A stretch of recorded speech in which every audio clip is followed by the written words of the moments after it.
nós estamos trabalhando matemática de uma forma muito constante. A temática revisão, rever, realinhar, reposicionar, algo que te remeta a ir a áreas da sua vida que precisa desta revisão, para que você faça, para que você cumpra. Então, hoje eu quero fazer uma revisãozinha com vocês sobre 10 coisas que eu separei aqui, que eu acho importante nós olharmos esses textos bíblicos novamente, para darmos pelo menos fazermos uma reflexão, né, com cada texto.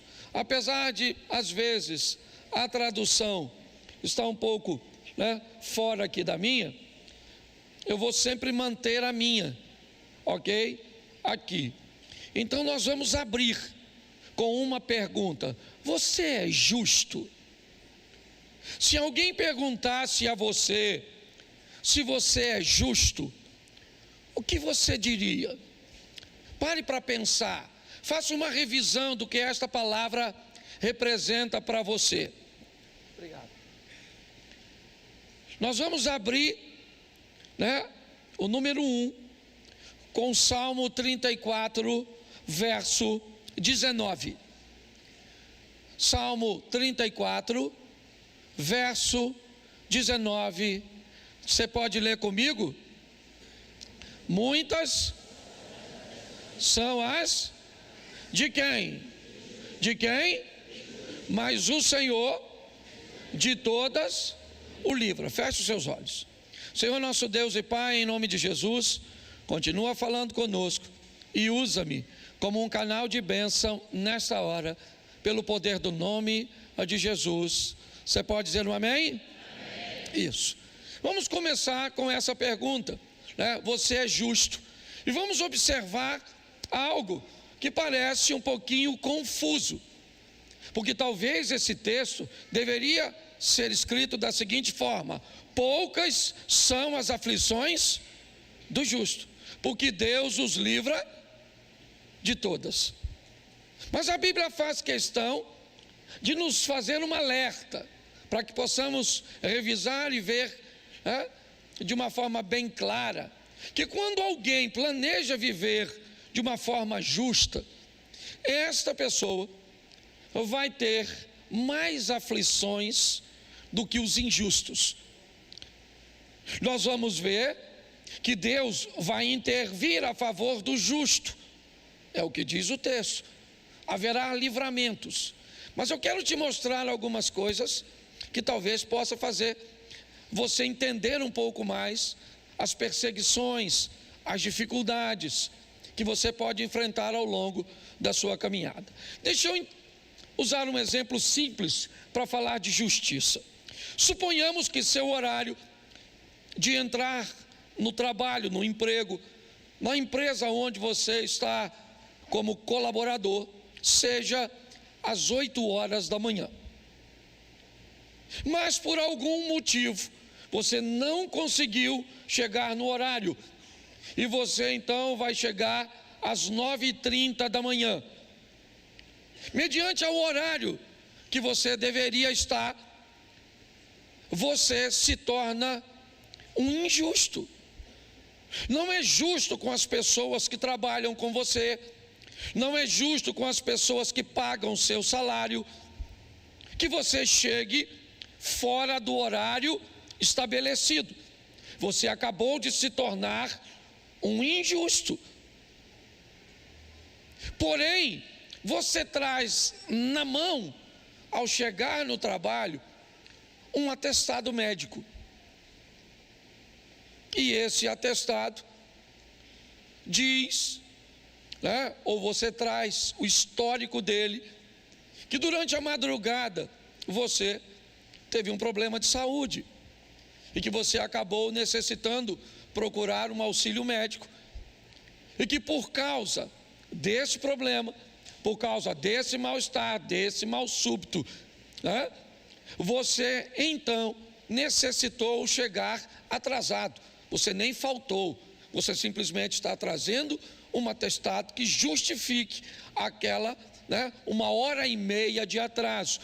Você agora está justificado pelo atestado. O atestado acabou justificando ou tornando você justo, mesmo havendo injustiça.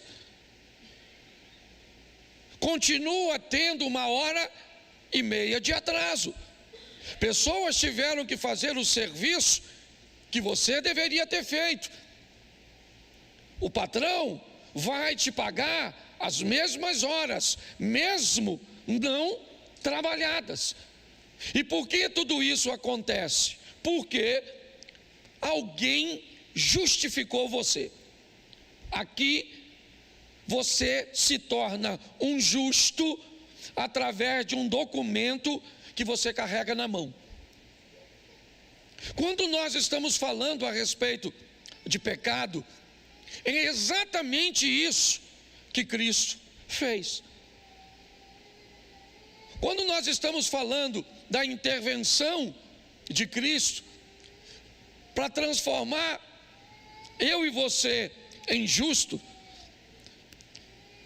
os nossos pecados, eles não são mentiras, eles não são ilusões, eles são uma realidade. Mas Ele nos justificou. Mas deixa eu ir além um pouquinho para lembrar você o que diz respeito também à dificuldade que o justo enfrenta para viver. Todas as vezes que você resolve ser alguém justo, ser alguém certo, alguém correto, agora usando a palavra justiça numa outra conotação, você precisa estar preparado para viver alguns dissabores. Bom, suponhamos que seu vizinho resolveu colocar um gato no relógio dele, ou uma ligação clandestina, tá certo? E anda fazendo um calor terrível, mas o ar-condicionado do seu vizinho, menino, como ele tem dinheiro para pagar aquilo, não desliga, os meninos ficam no computador. Bom, eu queria lembrar você que a companhia elétrica tem uma estrutura para medir a carga que saiu.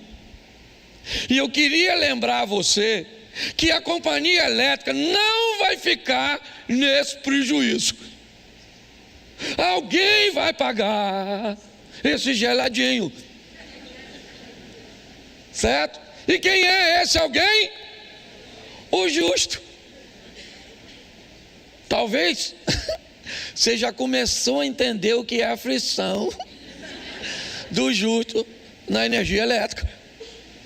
Quando você deseja e vai fazer as coisas corretas, vivendo no ambiente onde nós estamos, inevitavelmente você vai ter que estar equipado, preparado pelo poder do Espírito Santo, dos anjos e de toda essa cobertura celestial que nós temos, graças a Deus, à nossa disposição pela graça do Eterno, a entender que muitas são as aflições do justo. Você não pode fazer um montão de coisa que os outros podem. Tu tem até vontade de falar. O outro te xinga, o outro faz, o outro não paga, o outro... Mas quando chega na tua vez, eu vou ser franco para você, você vai viver como Deus delineou, mas vai ser com aflição, porque para ser justo, o negócio é um grande desafio. Sim ou não?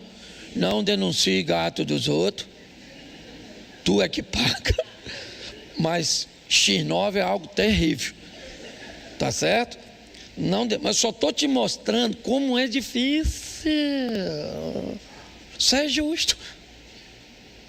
Há um tempo atrás, um rapaz falou comigo: poxa, pastor, eu sou cristão, arrumei uma namoradinha, namoro direito, respeito menina, uma menina de família, que eu estou querendo casar. Pô, pastor, ela ficou com outro menino. Procurei saber, porque o menino faz coisa que eu não faço. Passa a mão onde eu não passo. Mostra as coisas que eu não mostro.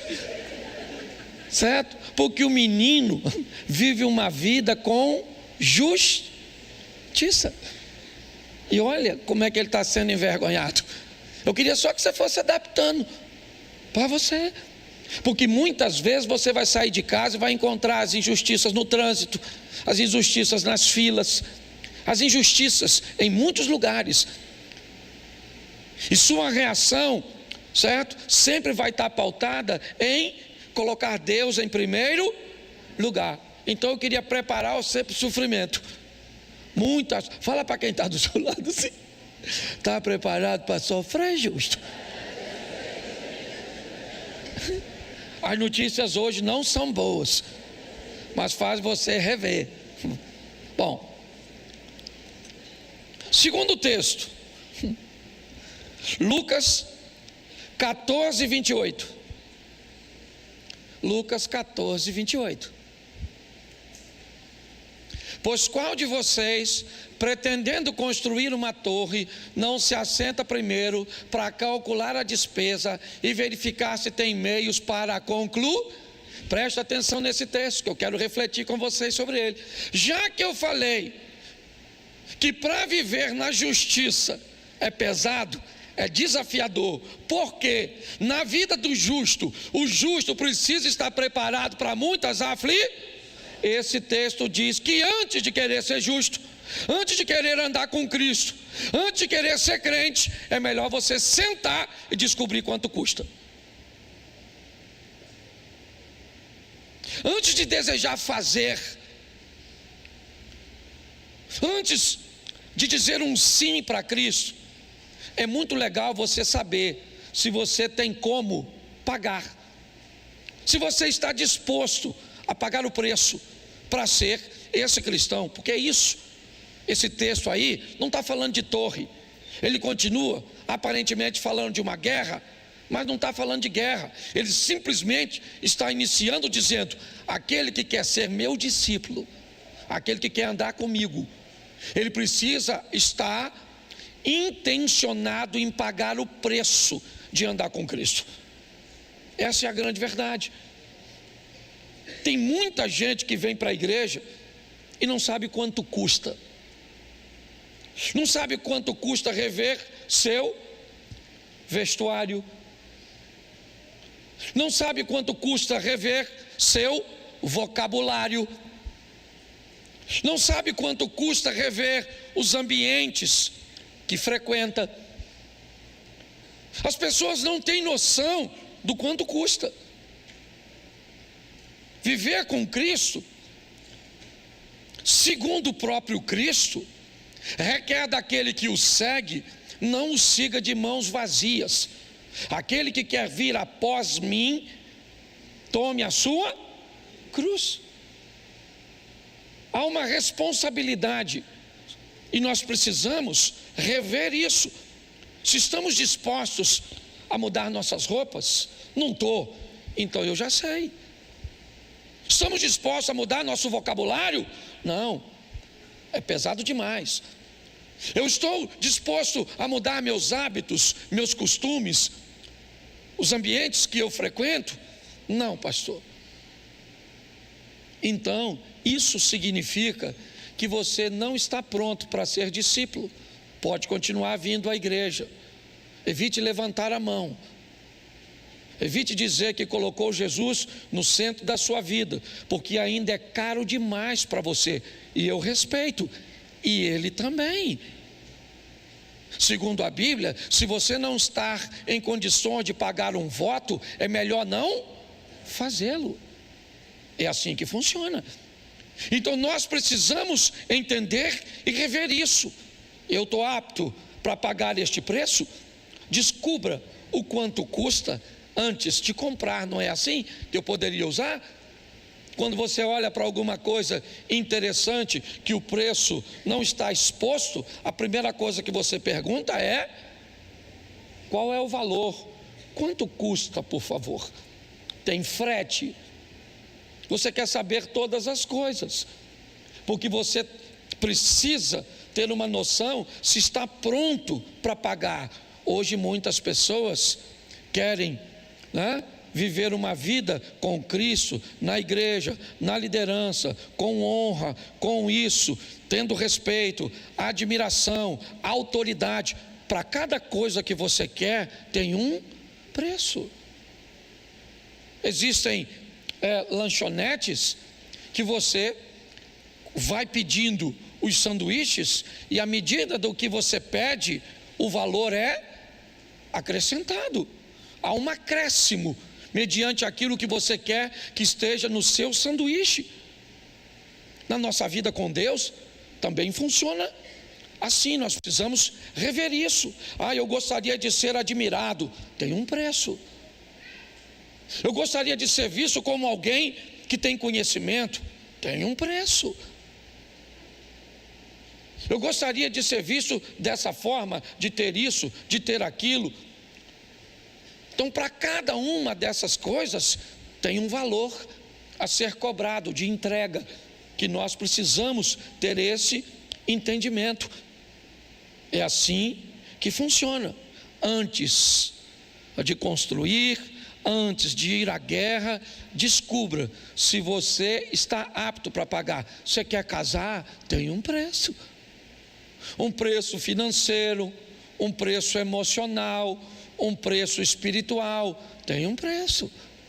Você não gosta de dizer quanto custa, onde vai, nada disso, não tem problema.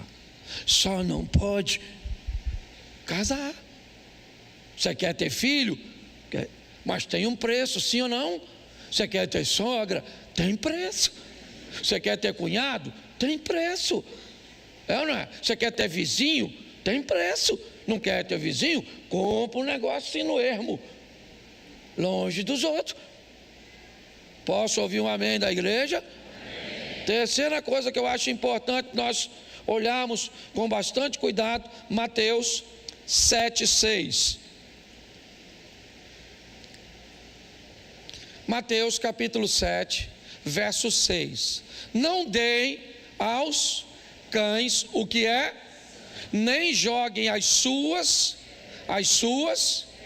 diante dos, para que estes não as pisem com os pés, e aqueles que voltando-se não estraçalhem vocês. Preste atenção, porque eu quero fazer uma revisão desse texto também com você. Eu não sei como você olhou isso ao longo do tempo, mas esse texto diz duas coisas. Uma, tem algo de valor nesse texto. Nesse texto tem o santo e nesse texto tem as pérolas. Nesse texto tem duas coisas. Esse texto tem os cães e esse texto tem os porcos.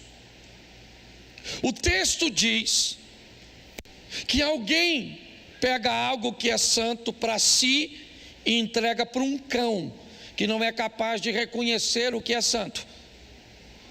Alguém tem uma pérola ou algo que tem valor para si e entrega para um porco que não é capaz de reconhecer o valor daquela pérola. O texto diz que depois de ser entregue e aquilo que você deu de valor seja desprezado, uma confusão seja estabelecida e ela se desenrola aqui. Pastor, dá para falar isso de uma forma mais clara? É simples. Muitas vezes damos para o outro as nossas pérolas e as coisas que são valiosas demais para nós.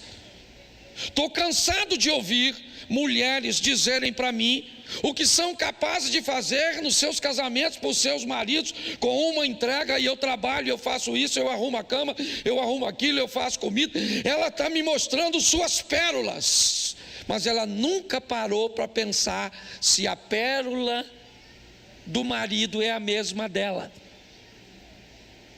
Então entregamos para o outro aquilo que tem valor para nós. E quando o outro não é capaz de reconhecer o valor de uma pérola que não é dele, é sua, ficamos frustrados.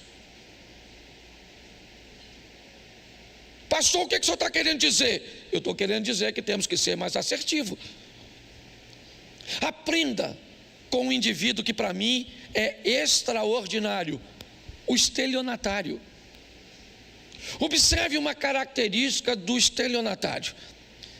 Antes de te abordar, ele tem na cabeça o que vai fazer. E o que ele vai fazer? Procurar falar tudo o que te agrada, tudo o que você quer ouvir, criar na sua mente um ambiente tão confortável,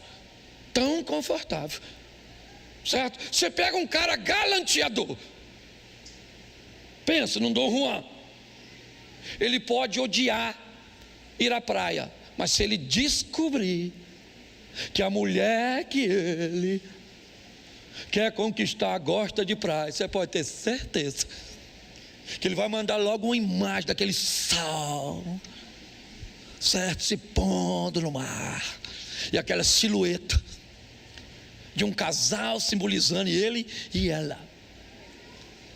É ou não é? E ele vai falar que gosta do sol, que gosta dos peixes, que assistiu Aquaman. Ele vai falar tudo, porque a proposta é, aí eu te pergunto, querido, está aqui.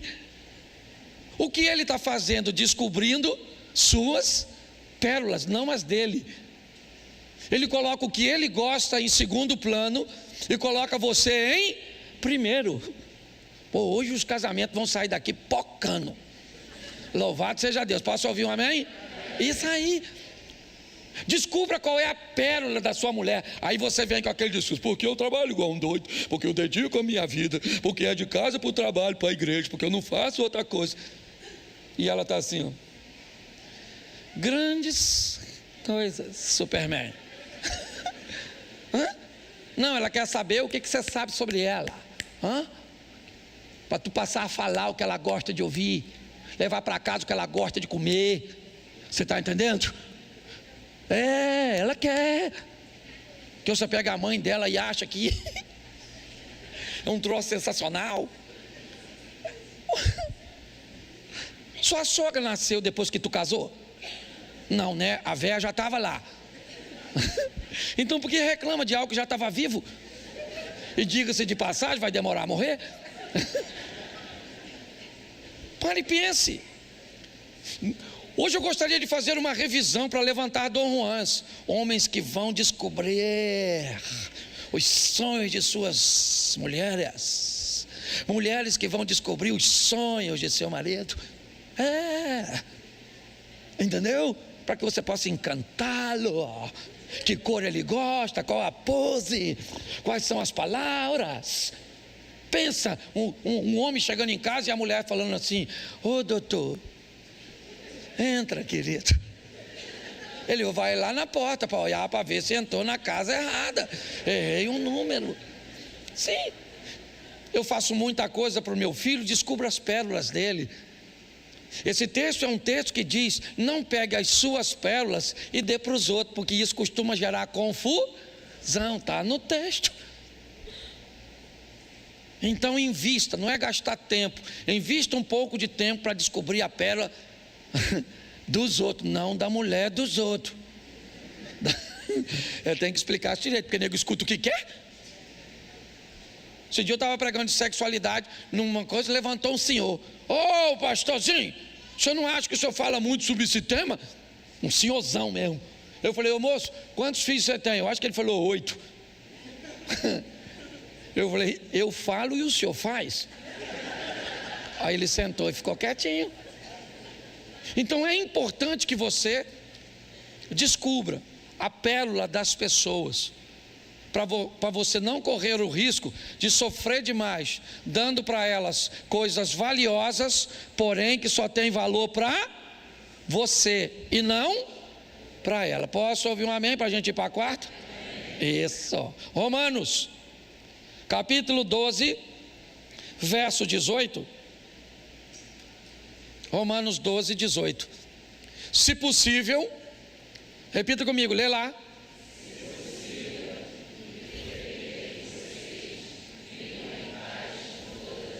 Preste atenção nesse texto, porque ele também precisa ser revisto. Vimos aqui citado o Salmo 133. Deus ordena a bênção onde há união.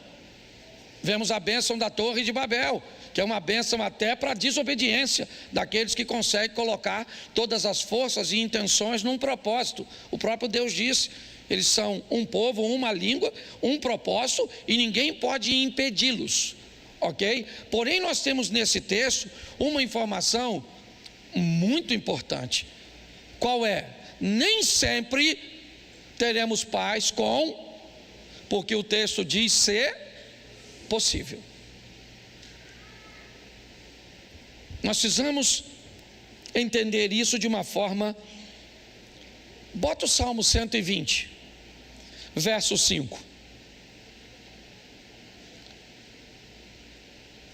125, verso 5. Isso. Ai de mim, que peregrino em Meseque e habito em meio a tendas de Quedar. O cara que está escrevendo isso, certo? É um israelita, um judeu, coloque como quiser. Ele está defendendo ali que ele está, ai de mim, que estou, como nós costumamos dizer, entre a cruz e a espada. Estou entre Meseque e Quedar, certo? Eu estou entre árabes e bárbaros. É mais ou menos isso que ele está descrevendo ali. Aí ele cita o seguinte, verso 6. Já há tempo demais habito com aqueles que odeiam a paz. Verso 7. Sou quando porém eu falo, eles teimam Então preste atenção, volta ao texto inicial, certo? E esse ponto nem sempre vai depender de você. Eu quero o texto de Romanos 12, 18, por favor. É esse texto que eu estou trabalhando, só usei esse aí para ratificar. Vamos lá.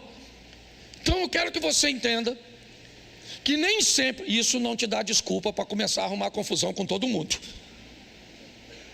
Ok? Que fique claro, porque Deus é testemunha. Eu estou falando de gente que vai viver com Deus. O pastor não vai estar lá, mas Deus vai estar. Que isso fique claro. Eu só estou passando a instrução que Deus colocou no meu coração. Nem sempre dá para ter paz com todo mundo. Você pode encontrar-se num ambiente, numa situação onde a outra pessoa, a outra parte está representada no Salmo 120. Eu falo pela paz, mas eles continuam tendo guerra. É assim que funciona. Então eu preciso passar isso para você, porque você precisa criar um sistema de segurança para entender quando você está em Meseque e Quedar, onde não há nada que você possa fazer que possa trazer a paz. Não há nada. Tem discussões em casa que não tem como achar paz. O ambiente de Meseque e de Quedar se estabeleceu um nervosismo, um desequilíbrio. E naquele momento, você pode até tentar em outra hora, mas naquela ocasião é assim que funciona. E nós precisamos lembrar disso, porque tentar ajustar alguma coisa nesse ambiente nunca se ajusta. E quanto mais se mexe, pior fica. Então, repita assim comigo: nem sempre depende de mim. Isso aí. Mas no que depender de mim, eu vou ter paz com todo mundo. Posso ouvir um amém? Isso, vamos para o próximo. Salmo 1, verso 1. Eu acho também que vale a pena refletirmos sobre isso, fazermos uma revisão. Primeiro salmo, o que ele tem para ser primeiro? Bem-aventurado aquele que não anda segundo o conselho dos ímpios, não se detém no caminho dos, e nem se assenta à roda dos. Preste atenção, porque esse texto é sensacional. Ele é um texto que traz à nossa memória a necessidade de redefinirmos nossas companhias e influências. Ele diz: bem-aventurado aqueles, certo? Que não andam segundo o conselho dos, não se detém no caminho dos, nem se assenta à roda dos. Isso aí. Precisamos definir quem é que está fazendo parte do nosso cotidiano, com quem é que nós estamos andando. Inevitavelmente, isso pode estabelecer nosso vocabulário. Comece a andar com quem fala palavrão, ou perto de quem faz isso, e é só uma questão de tempo, até você notar que você também está falando. É assim que as coisas funcionam. Se nós não prestarmos atenção nisso, inevitavelmente, companhias e influências irão trazer vergonha para nós. Está forte a criança. Leva ali no ministério infantil ali, louvado, você dá uma aguinha. Glória a Deus, amém? Amém? Verso 6, ou melhor, verso 6, número 6. Isaías capítulo 6, verso 1. Acho também que vale a pena. Todos esses textos eu já usei aqui. Eu estou fazendo só uma revisão. Isaías 6, 1. No ano em que da morte do rei Uzias, eu vi o Senhor assentado sobre um alto e sublime trono, e a orla do seu manto enchia. Verso 5. Verso 5 do mesmo texto. Então eu disse o quê? Ai de mim que estou, porque sou um homem de lábios e habito no meio de um povo de impuros, e os meus olhos viram o rei, o Senhor dos. Preste atenção, porque esse texto na verdade é uma continuação do que eu usei antes. Sou um homem de lábios impuros, por quê?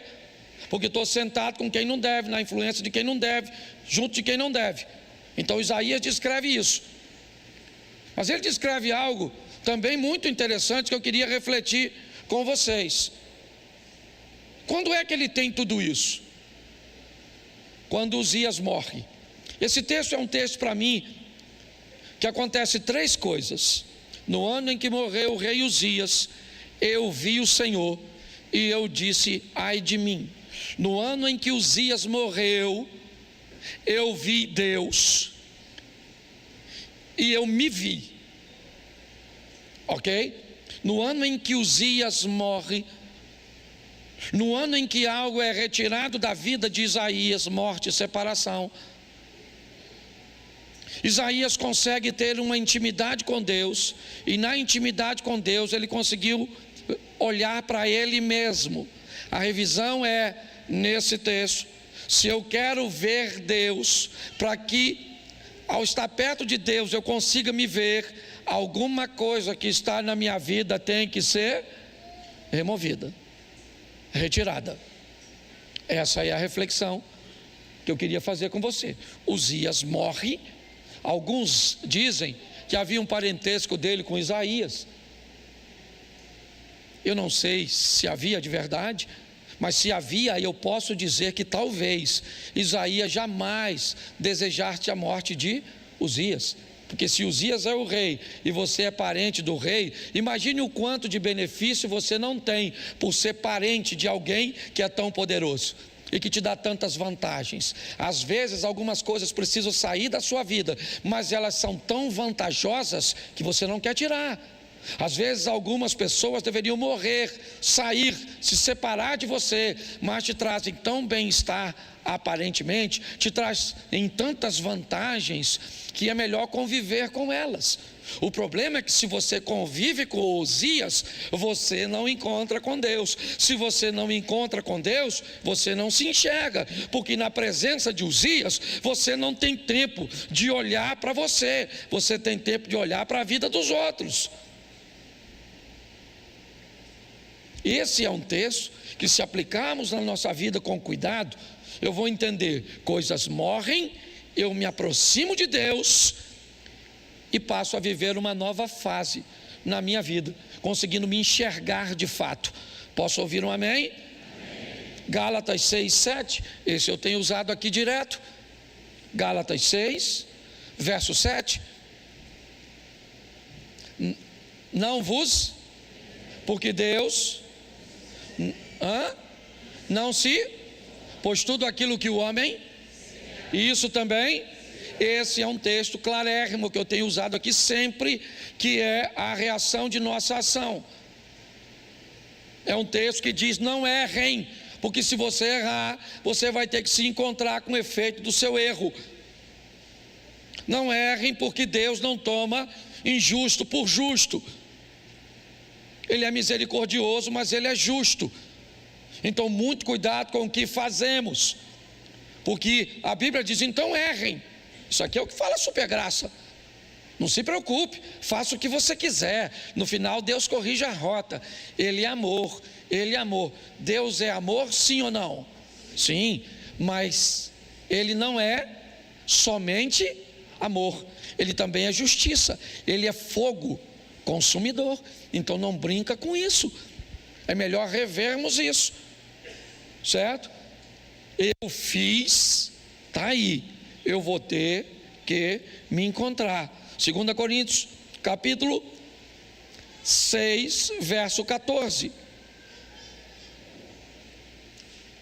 2 Coríntios 6, 14. Acho que vale a pena nós revermos. Não vos ponhais em um jugo desigual. Tu pensa que isso fala só de casamento? Se enfie em sociedade, se enfie em amizade, enfie-se em situação com jugo desigual. Aqui ele usa a expressão incrédulos, mas o jugo, né? Lembra do jugo? Jugo, aquilo que prende os dois animais, certo? E ele diz: quando está no mesmo jugo duas pessoas com propósitos diferentes, isso vai gerar problema. Mas aí o texto continua, e é aqui que eu quero refletir. Portanto, que sociedade pode haver entre a injustiça ou justiça e a iniquidade? Ou que comunhão? Bom, aí eu venho para uma pergunta que é a tônica do momento: quem é quem? Quem é quem? Luz e trevas. Justiça e impiedade, incrédulos e de fé. Hoje nós temos esse impasse nas nossas discussões. Com a estrutura polarizada do jeito que está, quem é quem? Quem? Pare para pensar. É isso que nós estamos vendo o tempo inteiro. É alguém dizendo que o outro está cego, e o que está sendo acusado de cegueira acusa aquele que acha que vê de cego. Hoje nós olhamos da direita para a esquerda e vemos uma vergonha na esquerda. Hoje nós olhamos da esquerda para a direita e vemos uma vergonha na direita. Aí eu me perguntei: quem é quem nesse negócio? Como é que eu vou ter essa medida?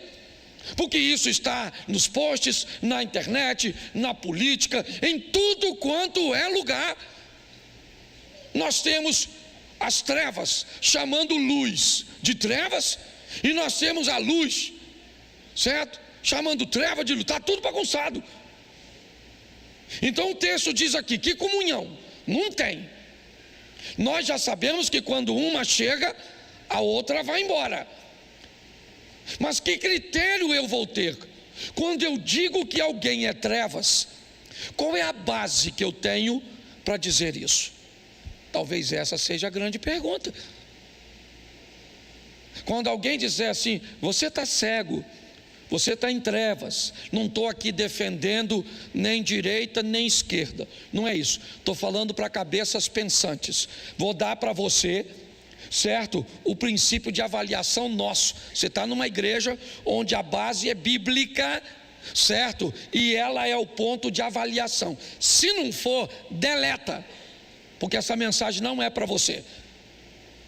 Se você quer descobrir o que é trevas e o que é luz, veja a maneira que a pessoa vive, fala e faz à luz da Bíblia.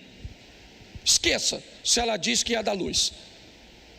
A Bíblia diz que Satanás tem a capacidade de, mesmo sendo trevas, se transformar num anjo de luz e continuar em trevas, mas com aparência de luz.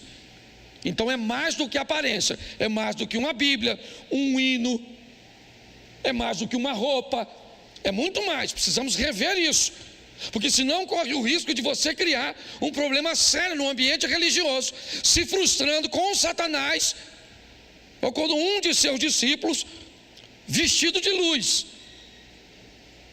Nós precisamos rever. Então quem é quem? Não é quem fala, não, é como vive, é quais são valores, princípios.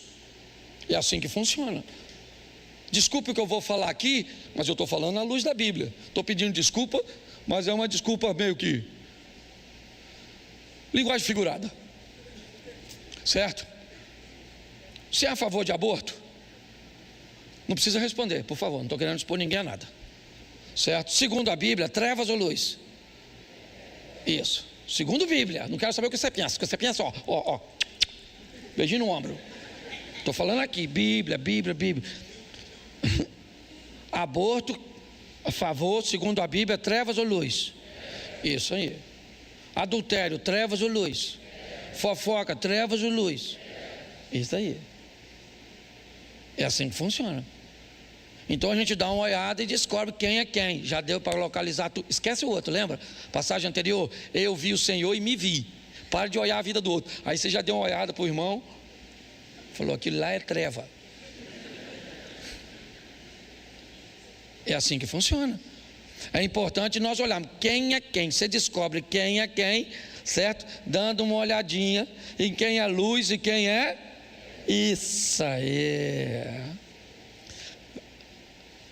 9, falta só 2, estou acabando já. 2 Samuel, capítulo 16, verso 9.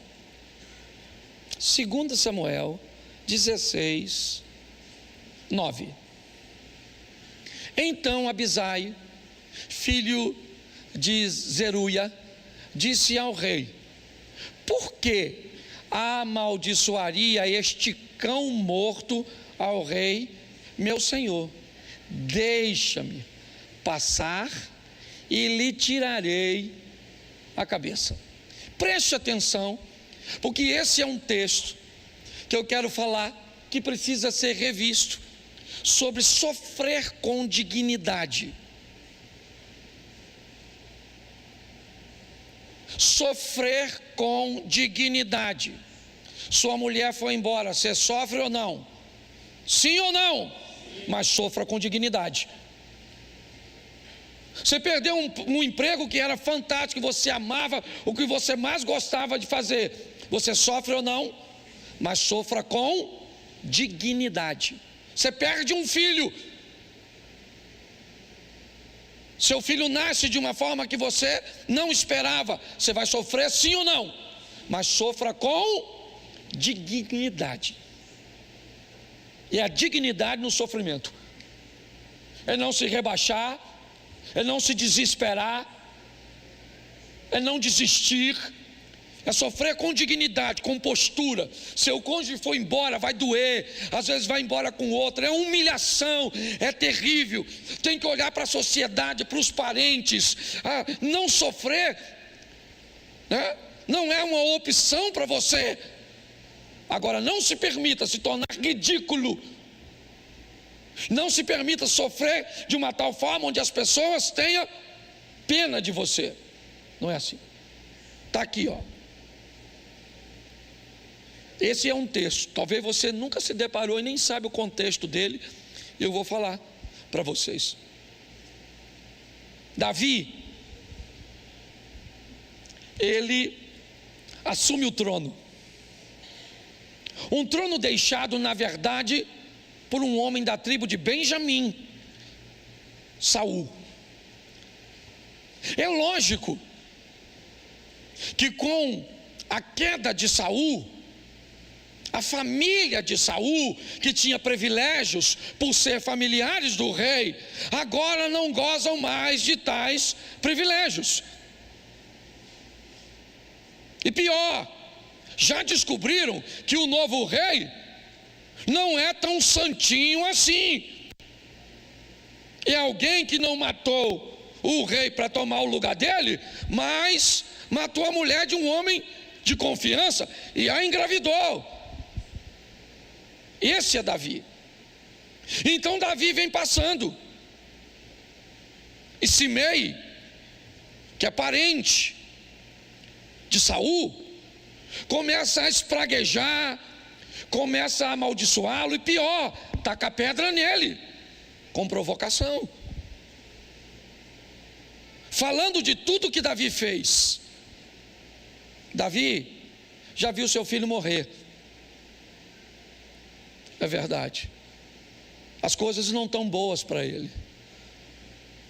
Lembra, ele sofre durante 7 dias, não come, não toma banho, não quer falar com ninguém. Se tinha um homem que conhecia o endereço de Deus, esse homem era Davi. Mas a dignidade com a qual ele sofre é algo que nos ensina muito. Às vezes a vida vai fazer você perder ou descobrir coisas a respeito de você que você não gostaria. Um câncer,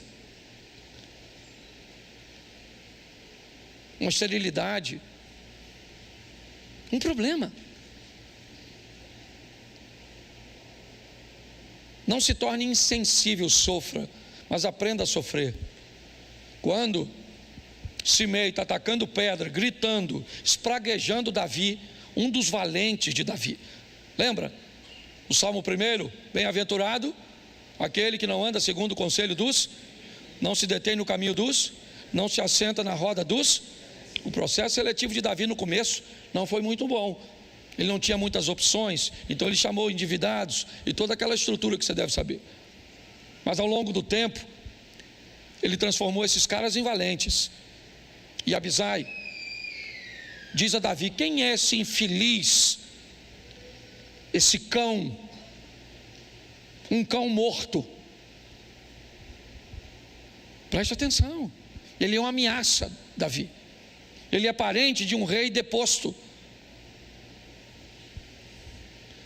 E Davi, bota o verso seguinte, por favor. Eu acho que foi o seguinte que eu coloquei aqui. Está no... Deixa o 10 mesmo. Respondeu o rei: que tenho eu convosco, filhos de Zeruia?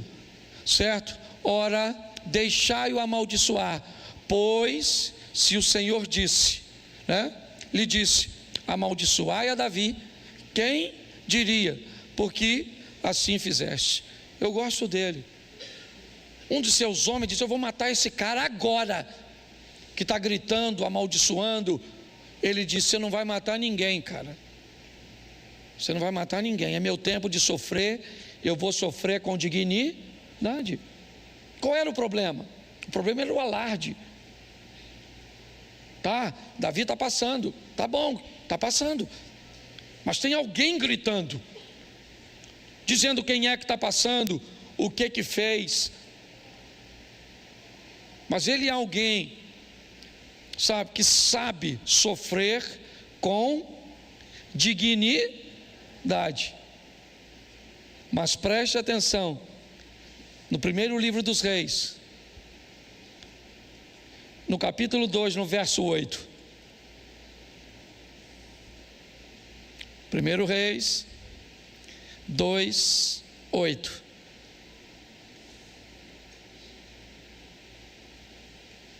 Põe aí, por favor. 1 Reis, você botou o segundo.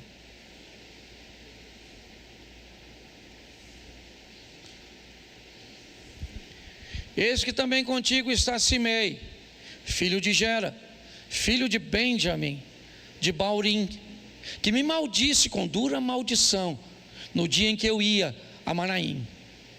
Porém ele saiu a encontrar-se comigo junto ao Jordão, e eu, pelo Senhor, lhe jurei, dizendo que o não mataria a espada. Verso 9. Mas agora não tenhas por inculpável, pois é homem prudente e bem saberás o que lhe hás de fazer, para que as suas cãs desçam à sepultura com sangue. Preste atenção nisso aqui, porque é muito importante. Simei persegue Davi, ele amaldiçoa Davi, e Davi disse: eu não vou matar esse cara, ele é a correção de Deus para mim, ele é para manter na minha memória o que eu fiz e quem eu fui, independente de quem eu seja hoje. Nunca perca a memória, da memória quem um dia você foi. Se você tirar da sua memória quem você foi um dia, você corre o risco de se tornar para lá, ou de retornar para lá. Mas quando Davi está passando o cetro para Salomão, ele vai dizer para o filho dele: eu fiz coisas e tenho habilidade e força para lidar com um cara como Simei, você não tem. Então você não tenha Simei como inocente. Está na hora de você agir, e a hora é agora. Verso 36, ainda do mesmo capítulo. Você pode pensar que Salomão matou Simei, não é? Que foi isso que Davi disse. Depois mandou o rei, agora Salomão, chamar Simei e lhe disse: edifica-te uma casa e habita aí, e daí não, nem para uma parte, nem para, preste atenção aqui, reveja que tem pessoas que você não precisa matar, mas tem que colocar num lugar seguro, uma distância segura da sua vida, das suas coisas, dos seus negócios, do seu ministério. Reveja se talvez a contaminação de uma religiosidade exacerbada não fez você desistir de classificar e de posicionar pessoas na sua vida, e talvez por isso você sofra tanto, sempre tendo dissabores com relacionamentos. Salomão pegou e disse: Simei, vem aqui, faz uma casa para você lá em Jerusalém, faz lá em Jerusalém, e você vai viver lá até o último dia da sua vida. Fique lá, não saia para lugar nenhum, eu não quero ver você de novo, eu não quero. Olha só, ele teve um problema, depois você lê que não dá para eu ler tudo, que eu vou para a 10ª aqui já. Sabe o que ele fez? Sumiram algumas coisas dele, uns servos, aquela coisa toda. Sabe o que ele faz? Ele vai procurar, e alguém avisa Salomão que Simei não cumpriu o combinado, ele quebrou a regra, sim ou não? E ele morreu. É importante nós entendermos isso. Nunca esqueça de amar pessoas, e por favor, não misture amar com gostar. Não misture amar com estar perto. Não misture. Você pode estar longe da pessoa, amá-la, enviar recursos, orações, coisas materiais, ligações, coisa extraordinária. Pode viver na mesma casa e não amar droga nenhuma, tratar mal, certo? E tantas outras coisas. Cuidado com isso. Eu acho que vale a pena nós observarmos e revermos que muitas vezes teremos pessoas que precisaremos colocar essas pessoas numa distância segura. E para terminar, Gálatas 6:9. Independente da distância, Gálatas 6:9 é o 10º. E não nos cansemos de fazer porque a seu ceifaremos, se não, isso, verso 10. Por isso, enquanto tivermos oportunidade, façamos o bem mas principalmente aos da família da... Então preste atenção, porque nós temos outra instruçãozinha aqui bem preciosa, certo?